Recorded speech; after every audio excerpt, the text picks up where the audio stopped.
I'd like to kind of kick off the session is just for each of the panelists just to tell me, if you can, and keeping it kind of quite brief, if you can, just a minute or something, just on your key, what's your feeling right now of what feels like a really pointed leadership challenge that we need to surface in this discussion? So. And I think we don't have a leadership pipeline. I think we all recognise we need to have one, and we need to have one which is diverse in every sense of the word. And that was basically the conclusion from the research that we did earlier this year, a few months ago. But also listening to the conversations today, there are a lot of people here who need some support on their next stage. And one of the other things that I did last year was to pilot the matching, which is part of the leadership register. And I really would urge those of you on your journey to have a look at what that offers you. We did it on a much smaller basis. There were only 30 participants who went and supported the areas where they were less confident in another institution, both in the training sector and in colleges. And every single one of those participants who went on that journey got their next promoted role. So have a look at the leadership register. There's some really good things in there. So that's a great advertisement for the leadership register. If you haven't signed up, you probably should. Maybe you don't want to get promoted. Maybe you're happy where you are, distributed leadership being what it is. So, Daljit, what's your reflections? Okay, it's slightly different because I'm wearing lots of different hats. One as director at Coventry University, and in that role I led over 47 reviews up and down the country with a focus on the role of leadership, community cohesion, equalities and diversity, and what role should the public sector play in partnership with the business, voluntary, community and faith sector. How do you connect a joined-upness, but with open, honest and frank discussion without feeling you need to be politically correct, because that's not what it's about. From a chair of a women's organisation called Ashiana, I'd say the role of women, but across the spectrum, is key. If someone asks me to describe myself, I will say I'm a human being that needs support and direction. And I will take that as long as the trust and ethical behaviour is there. If I trust you, then I expect that trust to be built through. I also feel mentoring is key. How do you provide mentoring and support? In Sheffield, we used to have a programme called If I Can, You Can approach. Coventry University are very active through student experience in creating mentoring and coaching support for young people to understand that we are global people on the move, and we need to understand that. We're a global society, but from a leadership point of view, and it comes back to the point that Emily made about humility, we can't always feel that we're right. We've got to learn. We've got to learn from others in terms of other countries, an international dimension. What does that actually mean from a leadership point of view? And the controversial side of it, from a personal view, is the communities. We need to recognise a lot of our communities demographically are very diverse, and some live in neighbourhoods where the communities are like them. They don't have that much interaction other than that at school. How do you broker interaction? How do we, as institutions, connect leadership at a grassroots level? Not with what I call the classic suspect leaders, but real leaders at a younger generation level. And just to kind of take that specific point, is there things that people should not do? Because in simple terms, when people talk about connecting with the hard to reach, whatever it might be, are there things that you see and just like, that is rubbish? We're hard to reach if you choose not to reach us. That's my argument. Yeah. So it depends on how you want to interact and do that. So if I use the role of my role as chair at Ashiana, one of the controversial areas that we look at is the new forced marriage legislation. What is the role of the public sector? How do you get your heads around the public sector? What does forced marriage legislation mean if you know it's happening? In terms of the whole safeguarding debate agenda of what you do.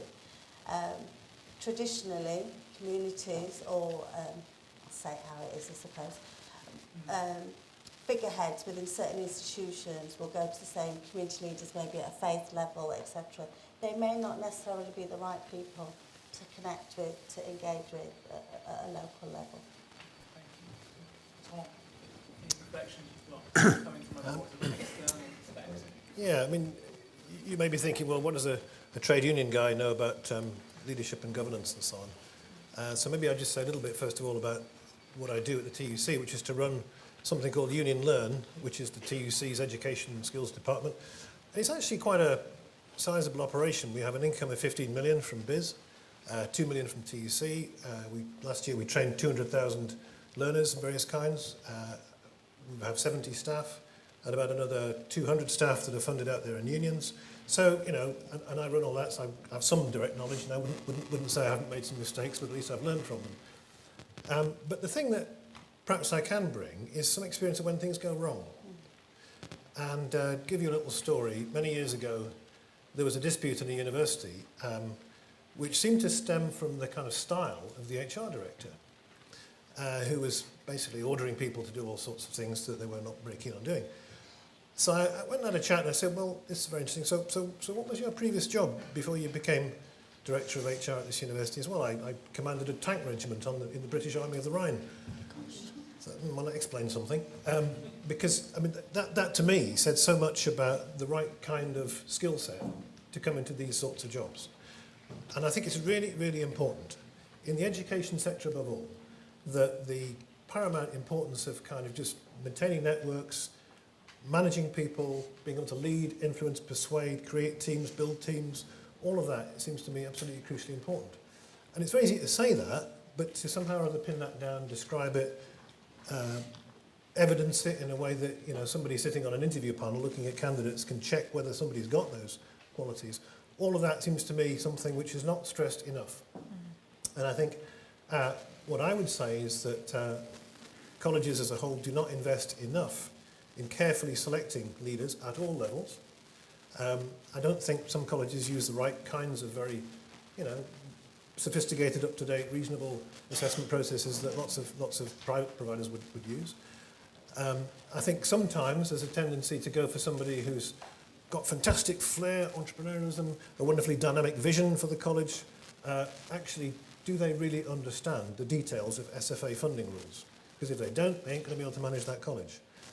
Or a private provider, I would say, either. I mean, so much of this is about the combination of the real nitty-gritty understanding of what's a really complicated technical area, but also, of course, you know, the leadership, the vision, and above all, as I would say, the relationship skills.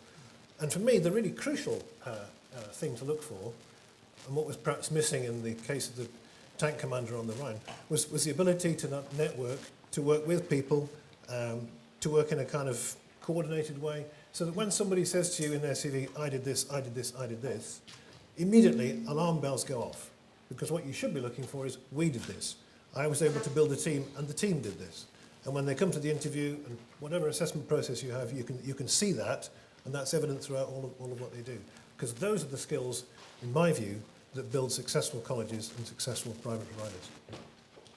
Can I ask of the audience here, who's currently responsible for recruiting any sort of new leaders in their organisations at the moment? Anyone involved in that right now? Yeah, a few of you involved in that right now. And I know that from Marilyn's report, it was fairly clear that you felt that there were a lot of problems with current recruitment. And so, again, going back to Tom, I mean, is there anything you've done? You know, and I've also been involved with recruiting, you know, leaders in organisations, and sometimes I've got it right, but probably, speaking honestly, more times than not, I've probably got it wrong. It's an interview, you know, it's psychometric testing. I mean, it's tough. I mean, these are very imperfect measures. I mean, building the pipeline that we're talking about seems to be an art that I don't know who's got the answer to, but I think it'd be just great to have some really practical insight for those people who are in the process right now, what you think they should do to get a sense of these people who've got these capabilities you described. Well, again, starting from the other end, what I've seen where things go wrong is where a college or actually a private organisation wasn't clear enough at the outset about exactly what it was they were looking for. So, you know, on the spec it says things like entrepreneurial vision and flair and dynamism and all that. But nobody's really sat down and thought, well, how will we recognise that when we see it? What will be good evidence of that? What experience have we got that would really show all of that within an organisation like ours? And then, of course, somebody comes along and they can be great at interviewing. And time again, I've seen this, where people, you know, really impressive at an interview, but have they really got what it takes as well?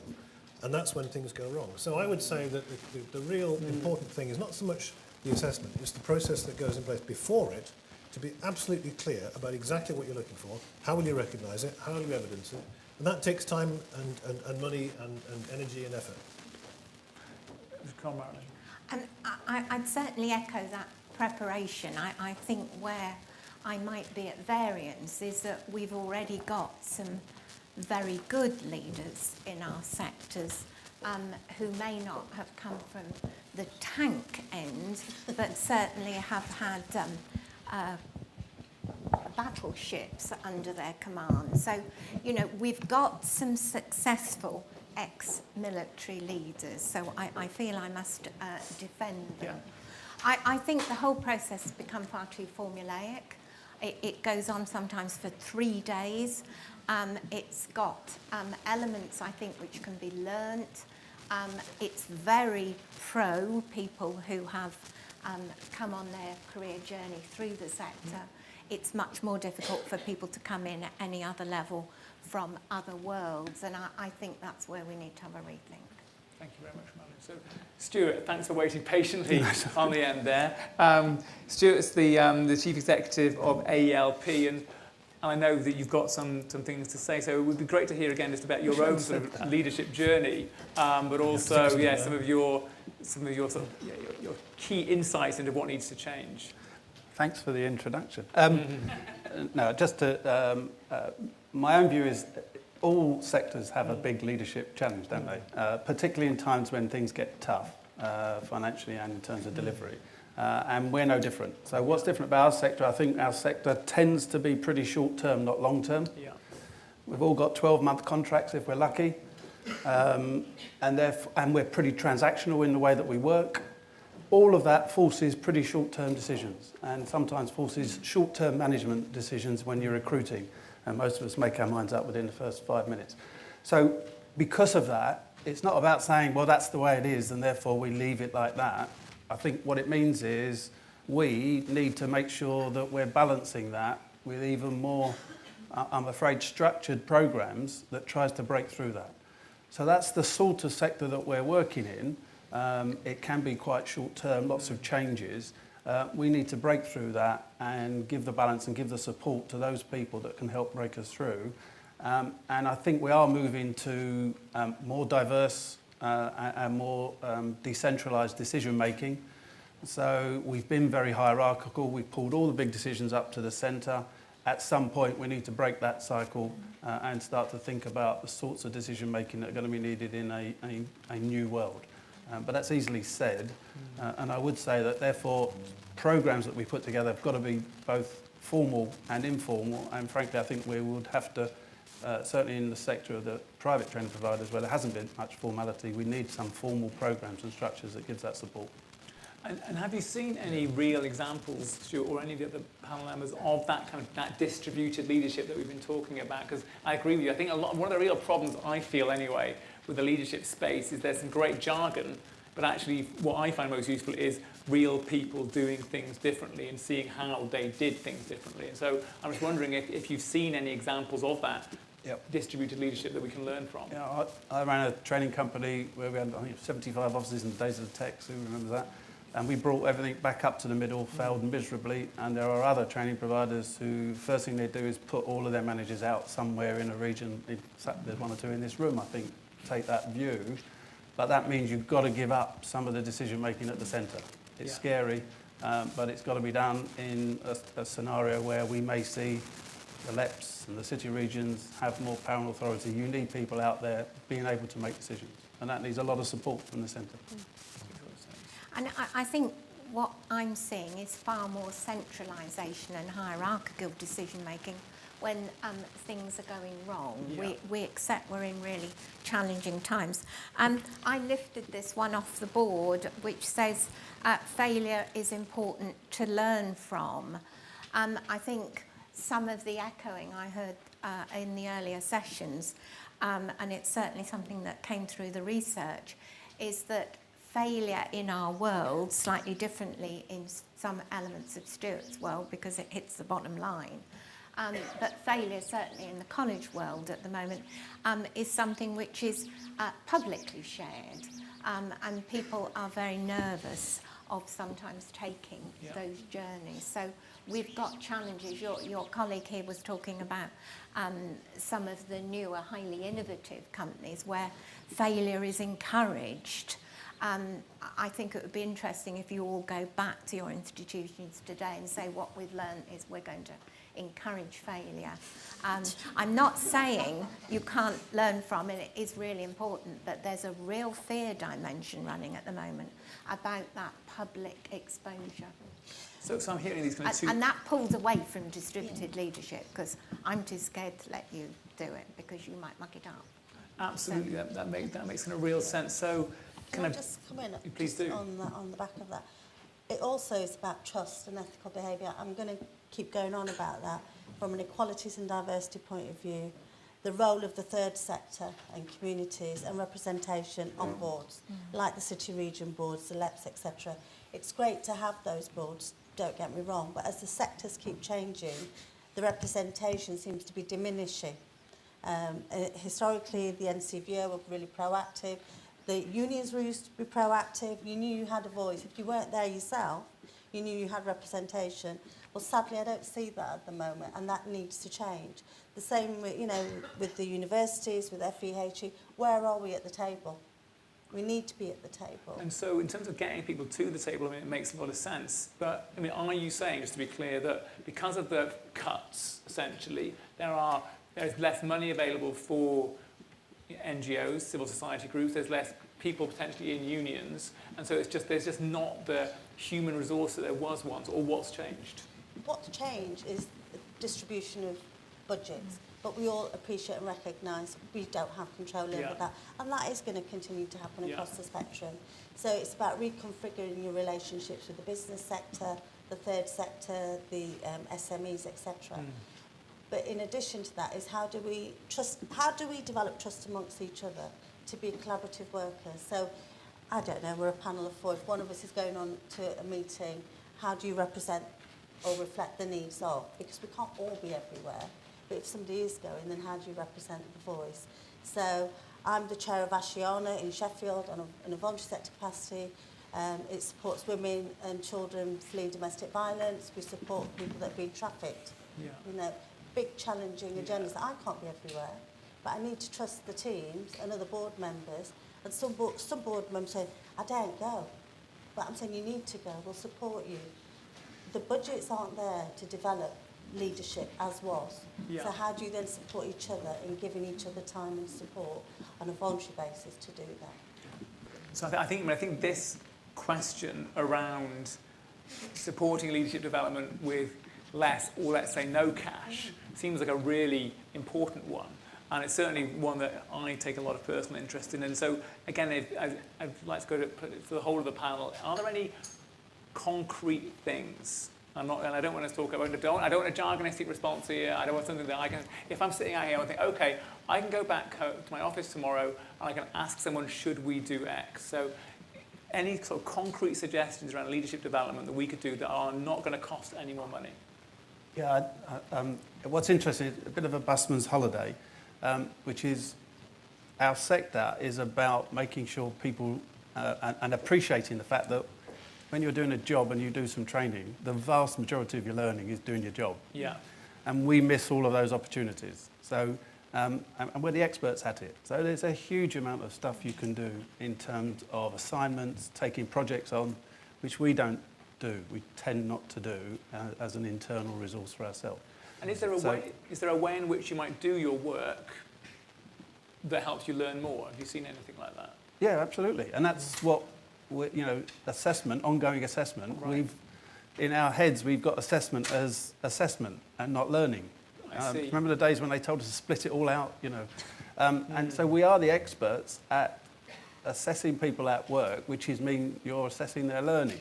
And I don't think we do it to ourselves. And therefore, I don't think and we also have a tendency to look for some funding before we do anything, because that's what our businesses are built on. So there's a huge amount you can do, but I do think we need to, you know, not show some good examples, case studies, I'm not looking for that. But I think we can promote it and prompt it through peer groups, through getting people together in rooms and just promoting that discussion. I mean, if I can jump in, I mean, one of the things that we do as a union movement is to negotiate learning agreements with employers. And the very first thing you look for in a learning agreement is who gets trained. And 9 times out of 10, it'll be the top half of the organisation, and the bottom half, particularly the bottom quarter, in terms of pay distribution, often get no training at all. Literally no training at all. It's not so bad in education, to be honest, as in some other sectors, but that's where you'd start. So if you're a really effective leader, you'd be leading an organisation towards a situation where everybody just naturally had some kind of training opportunities, whether they're the cleaner or the chief executive. Exactly as Stuart says, maybe arising naturally out of the kind of things they do in their jobs, or going off on some special course or whatever. But once you embed that kind of culture, then you're kind of halfway there towards this distributed, networked, open. And I would very much echo the points about diversity.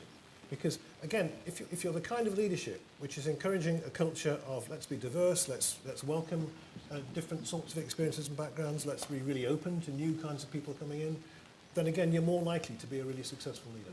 So a quick question out to everyone here. So whose organisation here has a sort of sliding scale of training availability, whereas at the top there's more available and the bottom there's less available?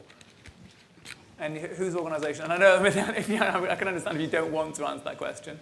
Does anyone have, is it whose organisation has an even distribution? Okay. And so what I was going to question, so basically there was a larger show of hands for an even distribution. And so going back to the question before, which was doing it with less cash, because obviously a corollary of what you're saying is if you've got more money, it could be easier. How do you think we do it with less cash? Well, I'd make 2 points on that. Firstly, if we're serious about building up a much stronger governance, leadership, management culture within, let's call it FE, and that includes private sector, you can't do it on the cheap. Yeah. I think it's going to cost money. There has to be some investment. Now, that's not to say that the investment can't be found from some existing resources, but I think the idea that you can just do it all on somehow goodwill and a bootlace or something, and it's just sort of voluntary, that's not going to work.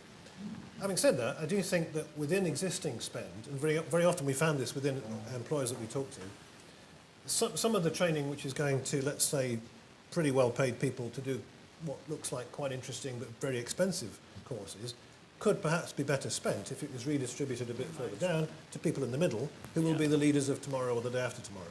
So there's different ways, I think, of getting better and more effective spending. And just on that, I would say that what we've seen, again, is a trend to kind of bringing training back in-house. And that's very interesting because this sector, of course, both produces and consumes training. But actually, sometimes in-house training can be much more effective, provided it's really well structured and organised. Thanks very much indeed, sir. So what I'd like to do now is I'd like to throw it out to the floor, and let's try and keep our questions.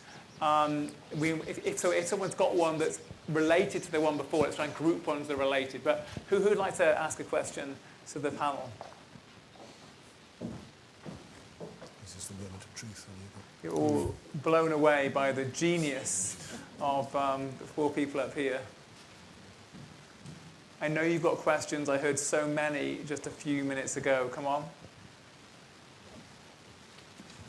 Olivia at the front. If you could tell us the name and your organisation you're from, that'd be really helpful. Thank you. I'm Olivia Doricott from the Education and Training Foundation. Sorry about that.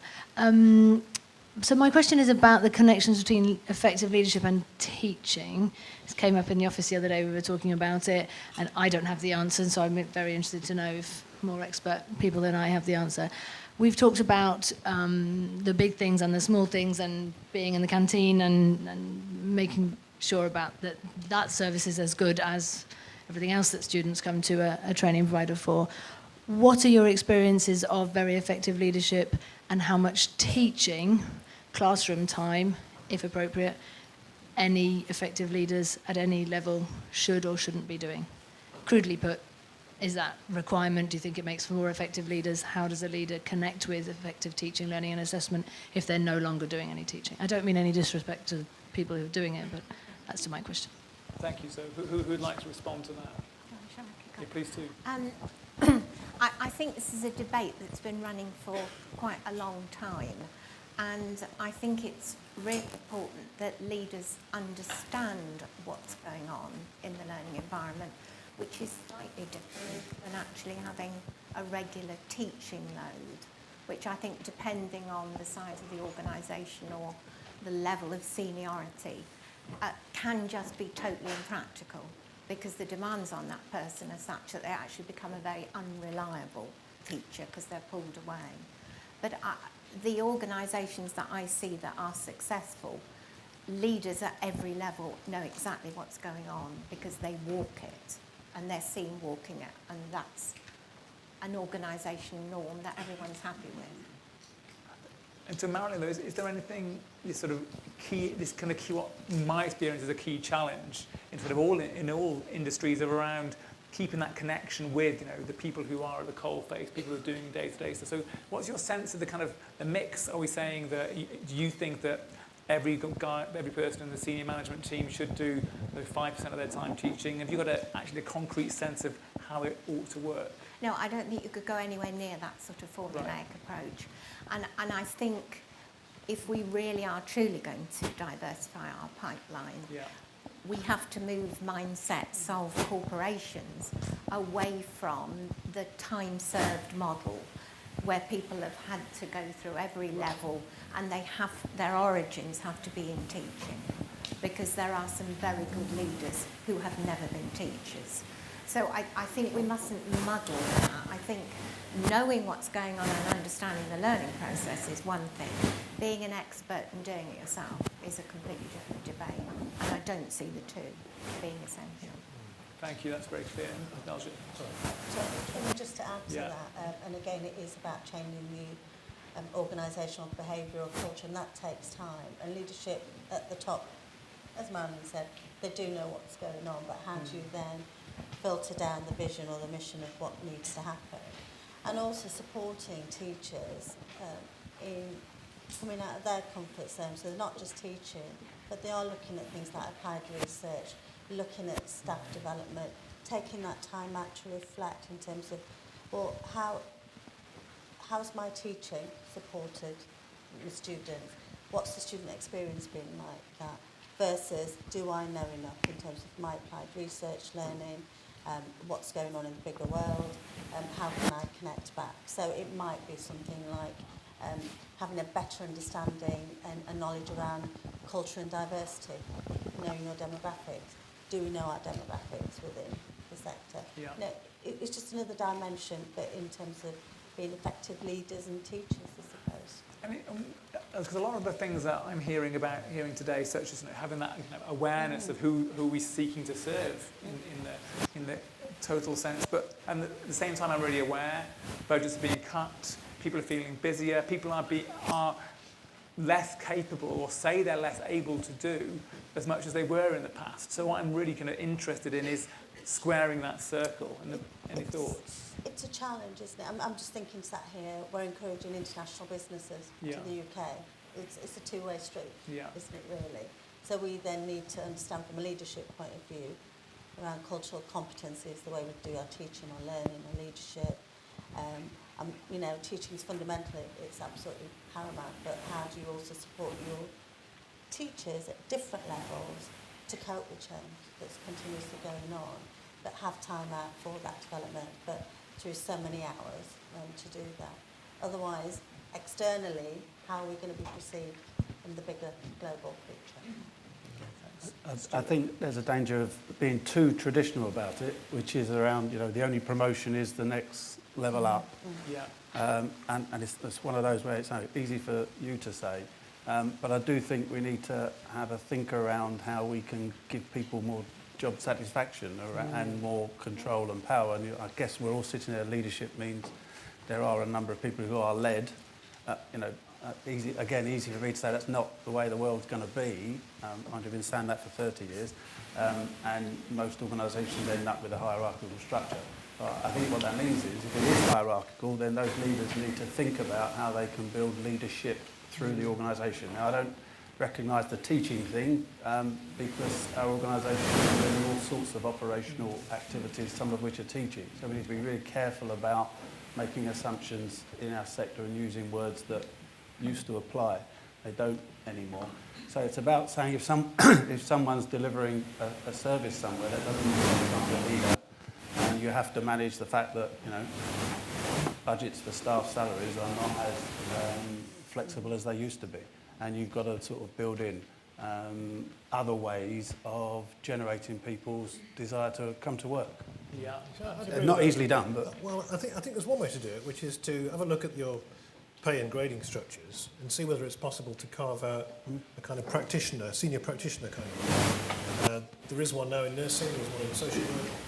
Some providers have done that already. So say somebody is very, very good, take your example, at ICT, diversity, or some use of teaching or learning which is something they've got a real passion for. Well, why not give them a little bit of extra money?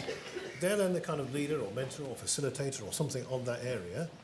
And that's great, because it gives them a taste of leadership and it doesn't take them out of whatever the learning environment is.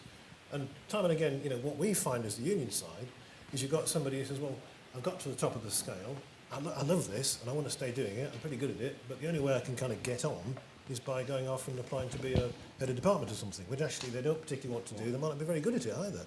So something that was intermediate for some people, where I think the money could be found, would actually be a real cultural shift of many organisations, would be a great way of innovating as well. And the only other thing to say about costs is the old adage, isn't it? If you think paying for training is expensive, try not paying. And it does come back to, you know, we're not great at our own sector. We're out there convincing employers to do this. We don't do a great job of it ourselves, and we have to sort of face up to that. So That's a very good point. So I'd like to say at least one or two more questions. Gentleman at the back. Thank you. Thank you very much. No gentleman, but I'm Colin Forrest. A question perhaps linking Emily's point this morning with the contribution from the panel. And I've been reading that Vince Cable was allegedly told 4 years ago that nobody would notice if FE was shut down. What is the single leadership challenge to make sure that conversation never happens again with civil servants? I mean, Foster posed this question, didn't he, in 2006, and the sector has, I think, very effectively within your own communities got the message out extremely well, and most local communities value what goes on enormously. You just about can get that at regional level, and at national level it disappears. But it has to be the people in this room that do that, through all the machinery that they've got in terms of communication. I think one thing would be to stop talking about institutions and start talking about what we deliver. And the second would be to get somebody else to say what we've been saying for a long time. And if that's employers, that's great. If it's learners, that's great. But we need to make sure that we're not the only ones saying it. Final question at all from anyone? We've got two phenomenal speakers coming next, so I am happy to move us on, but I'm also keen for everyone who wants to ask a question. Yeah, there's one here at the front.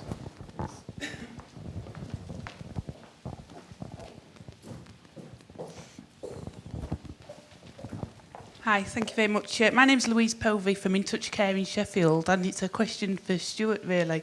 We've heard a lot today about FE and FE colleges, and as a director of a work-based learning provider of a small business, I was just interested to know, do you think it takes a different type of leader within a work-based learning provider compared to that within the FE establishment? No. No, I don't, and not at all. And I know some people make that transition, and I think that's what I'm trying to say. We need to talk about leadership, not leadership in colleges. We need to talk about leadership in We need to talk about leadership and not leadership in a private training provider who might happen to be a multinational stock exchange quoted PLC rather than a 5-person third sector organisation who are many of our members. You know, there are different challenges both within an organisation and between organisations, and there's more similarity between them than there are differences. So we need to stop talking about that. So yeah, there are different challenges for every different independent training provider, and I've worked for a few and worked with a few.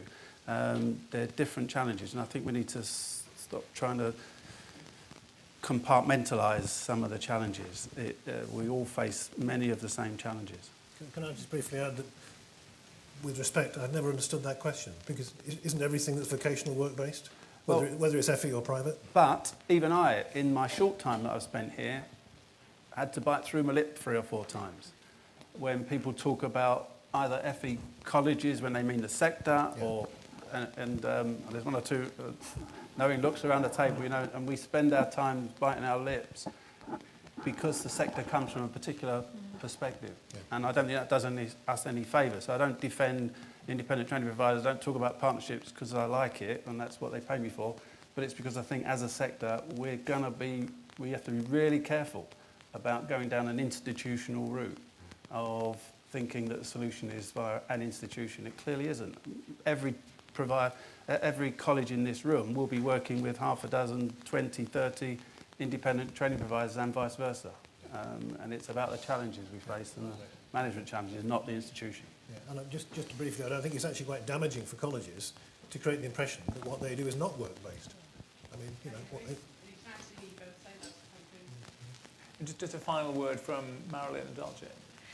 There are some stunning leaders in this room who have put their name on the leadership register, and you yourselves or people in your institutions can contact them and go and learn from them for absolutely nothing. So I really would encourage you. I won't embarrass them to ask them to put their hands up, but they are here, many of them. Just a comment from me, which is partnerships are key. Trust and engagement is fundamental, but most importantly is having those open, honest, frank debates at a local level that you know is going to lead to practical solutions. That's what you want. You don't want a framework for the sake of a framework or a measure unless you know it's going to actually make a difference at a local level. Work with that, look at the priorities and think wider.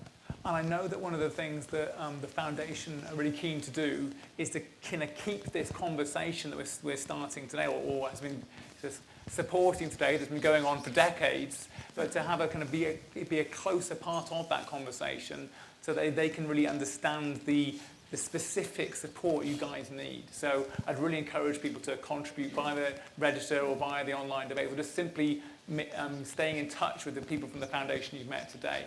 Thanks to the speakers, thank you very much. And if you could give us just a couple of minutes to turn around the stage, we'll be back with you with 2 excellent speakers in a minute. Thank you.